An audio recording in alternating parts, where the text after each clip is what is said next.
歡迎大家收睇嗇色園可榮中心新一個年度為大家分享嘅月會主題。我哋今個年度呢，就會同大家主要分享翻咩係長者及年齡友善城市嘅。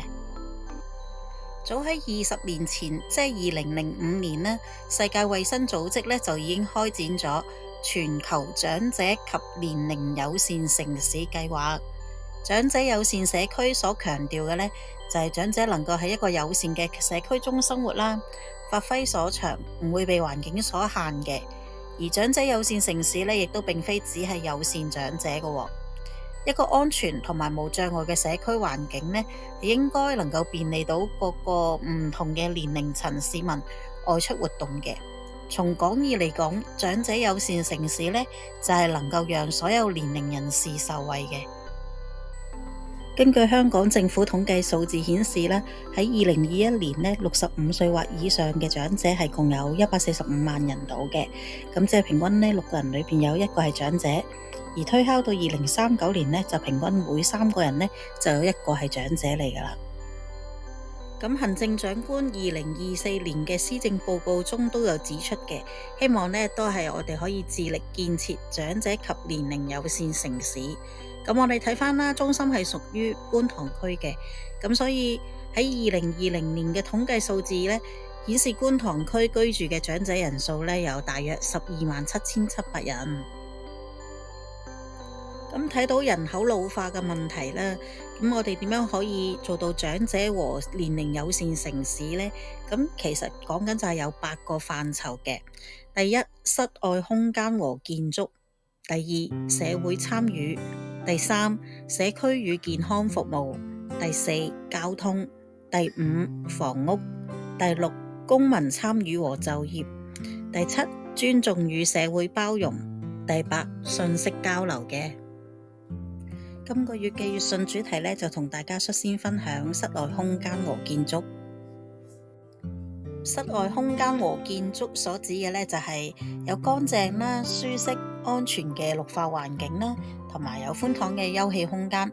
以及呢有完善同埋安全嘅行人過路設施啊，一啲便利嘅建築，咁都係呢適合長者可以係有個舒適嘅生活環境嘅。咁參考翻啲資料顯示咧，觀塘區嚟講呢，室外嘅空間和建築咁都有唔少嘅。咁譬如就係康文署嘅大型公園呢，有2個噶，一個係喺佐敦谷公園，一個就係觀塘嘅海濱花園啦。另外呢，有15個緩跑徑啊、健身徑啦，同埋長者健身園地呢都有33個嘅。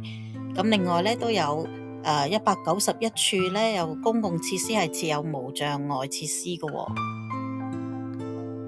咁咧重點成果啦，觀塘碼頭至到九龍灣嘅海濱公園咧都受到唔同年齡層嘅讚賞嘅。咁但係咧仍然有好多地方都需要改善嘅，包括咧住喺山上面嘅居民，始終上落咧都係有困難嘅，因為咧嗰啲升降機不足啊。咁啊，譬如藍田啊、德田、秀茂坪嘅屋邨都係咁啦。咁另外公共空間同埋大型購物中心嘅長者同埋年齡友善設施咧都係不足嘅，即係例如我哋寶達公園嗰啲遮陰設施啦，又或者秀茂坪公園嘅洗手間都不足嘅。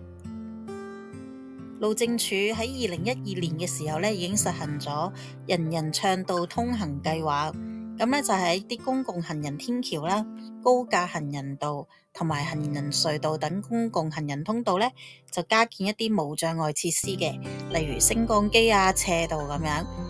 咁大家喺自己嘅社區咧都好容易發現到噶啦，喺唔同地方咧，我哋都會有見到好多嘅升降機啊、扶手電梯啊，或者我哋有蓋嘅天橋。而亦都便利翻一啲輪椅人士啦，咁啊會有啲天橋咧又設有無障礙嘅升降台嘅。根據咧土木工程拓展署咧安達臣道石礦場用地發展工程項目之下，有12組行人連繫設施咧，都係優化通行連繫社區，去幫助我哋各位老友記啊，或者係唔同年齡層嘅人士咧，係方便出入嘅。咁好似 EL1 嗰個地點，就係最近我哋見到啦，新開咗嗰個扶手電梯嘅。咁大家見到呢啲天橋呢都好眼熟噶啦，即係都係呢我哋寶達邨連接住安達啊，或者係秀茂坪，咁常我哋都會使用到嘅一啲高架天橋啊、升降機啊、扶手電梯啊咁樣嘅。而連接住曉光街同埋曉明街嘅扶手電梯呢，亦都喺2022年1月嘅時候啟用噶啦，係呢我哋全港第3長嘅戶外自動扶手電梯嚟嘅喎。咁更加呢係有蓋嘅巴士總站啦，咁可以避免呢日曬雨淋啦。咁有啲車站呢更加設有座椅嘅，可以呢方便啲老友記啦，咁咪唔企得耐啊嘛，可以坐下等等咁樣。咁地下呢亦都增設咗一啲單向行人道嘅方向指示啦，咁啊希望大家減少碰撞咯。咁呢公園都係我哋老友記成日都會用到噶啦。喺公園嘅設計上面呢，應該可以針對4個主要嘅設施去進行設計嘅，就係包括啲運動嘅設施啦、康樂同埋呢休息嘅設施、求救設施，仲有衛生間設施嘅。咁圍繞住寶達邨啦，不論喺地下又好，或者係2樓平台嗰度都好啦，都會發現呢有唔少嘅健身設施啦，同埋呢啲石春路咁樣嘅。咁喺我哋咁多座樓宇之間呢，都會見到有羅馬廣場啦，有好大好闊嘅寬敞嘅休憩空間啦，有綠化嘅環境啦，咁亦都有好多唔同嘅台啊、凳啊，咁咪俾我哋老友記又好，或者街坊們呢係坐啊、休息下、乘涼啊、曬太陽啊，又或者捉下棋、玩下牌咁樣嘅。咁見到有羅馬廣場嘅綠化環境啦，咁亦都呢喺行人道嗰度呢會有啲防滑斜台啦，同埋觸覺引路帶，咁亦都方便有啲慢人使用嘅。咁同埋喺寶達邨啦，我哋都有好多有蓋嘅天橋啊，同埋行人道，咁方便呢，我哋出入都唔使話驚曬到啦，或者係冇帶遮都唔使擔心咯。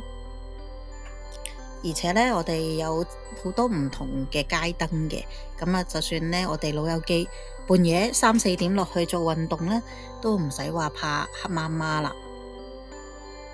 咁同大家分享完長者及年齡友善城市所講嘅室外環境和建築之後啦，咁作為寶達邨嘅一份子，你認為喺室外環境同埋設施方面有邊啲地方係做得優勝嘅，有邊啲地方係不足嘅呢？大家不妨留言分享下你嘅睇法喎。